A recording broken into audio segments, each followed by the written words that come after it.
But that I think comes a little bit down the line too. Once you do all the next slide, which is like all the power mapping and kind of setting your initial purpose. So I'll throw it back to Chris for that.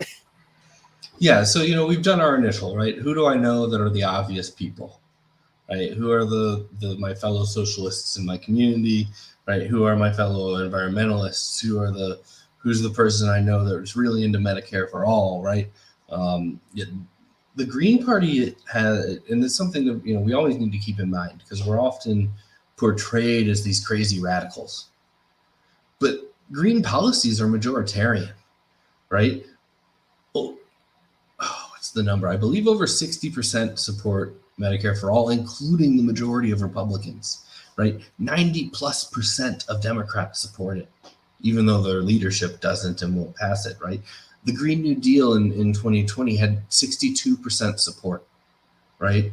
These aren't out there extremist ideas, they're popular ideas, right? So we need to remember that, and we need to, kind of be the positive voice for them, because it's really lacking or it's sucked up into the not-for-profits.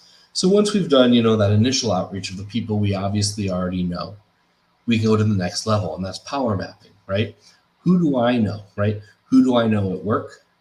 Who do I know at, in my community as my neighbors? Who do I know through friendships? Who do I know through school? Who do I know through various community organizations, whether that's, the church or a local peace organization or whatever. But start actually writing it down, right? Start actually mapping out your network by consciously thinking about who you know, who they know, and the networks of our community. We can develop a clear focus, both in terms of who we want to be talking to and where potential paths to change exist, right? So the basics are, like I said, who do you know? Who do they know? And try to split them off into, geography, issues, policy, relationship type, all that kind of stuff. Another thing to consider is who holds influence. It's not always power, right? That's not always a position of power, but who holds influence in your community? Who do they influence? An example I always use of this is the block mob, right? When I was a community organizer,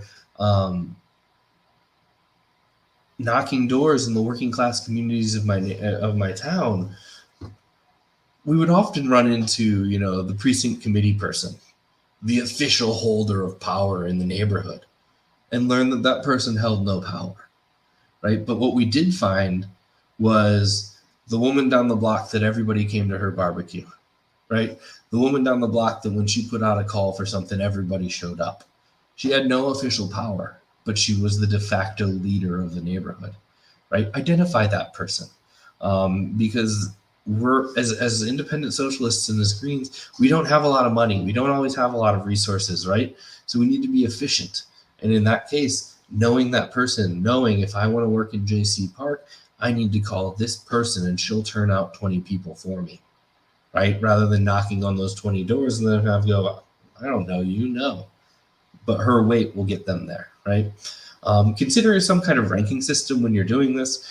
Red if someone disagrees with you, green if they agree with you. Kind of help you visualize it. Otherwise, it's just going to be a giant list of names with no context, right? And note when connections can be made with decision makers or influencers or potential allies. And then you can reverse this, right? I want to talk to my city councilor. I don't know them personally, but I know this person knows them, and then that they're friends with their sister, and now I'm there, right? So you can reverse this. And you can also use this for issue campaigns, though slightly differently. There's some links that the link to this slideshow is in the very top of the chat from when we started. So you can go and you can click those links. But the NEA, the Natural Education Association, and Move to Amend, I put links for them for how to do issue-oriented mapping, right? And that has a lot more to do with tracking power.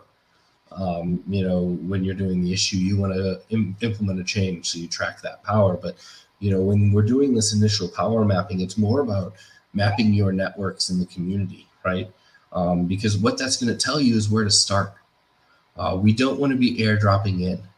We don't want to be riding in on a white horse into someone's neighborhood and telling them that we're there to save them, right? We want to be invited into these neighborhoods. We want to be entering these neighborhoods based on existing relationships, because then people will listen to us, and we're not just another politician, which we don't want to be.